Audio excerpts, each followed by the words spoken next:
Nkosi, sengiphinde ngabuya. Ngiyazi singabantwana bakho sinokukukhumbula njalo ukuthi unguNkulunkulu ophilayo masisacela. Sabusiseka sinokuhambela kude nawe. Ngalomkhuleko wami ngithi Nkosi vula konke okuvaliwe. Nkosi ngicela ungiphe isibindi, ngicela ungiphe uthando. Ngicela ungiphe isimilo, ngicela ungiphe inhlonipho. Ngicela uvalo lehlazo olungangishiyi, ngicela imali isimakade ngiyacela.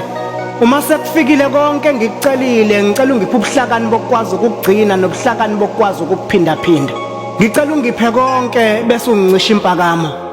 Kungenzeka ukuthi konke ngikucelayo wena ungihlelelanga khona. Okusezinhlelweni zami ngami kungenzeka kukho ezinhlelweni zakho ngami. Uma kunjalo ngicela ungiphe amandla okwamukela nokuneliseka. Qalekisa inhliziyo engaphandle phe kwami. Yokuhalela impilo zabanye ngenze ngibone ubuhle nakule yami. Ungifundise ukuthi konke kunesikhathi sakho. Baba bayazonda abantwana bakho asibenzile lutho. Bayazivalela neminyango yempumelelo.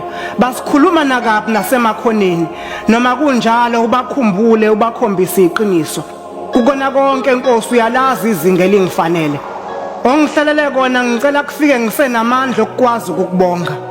Ngelinye ilanga ngiyaye ngithi ngiyathandaza kufika izinyembezi kuqala kunamagama ngenxa yosizi. Ngifundisa ukuthi izinyembezi nazo zisewumkhuleko uma amagama engaphumi.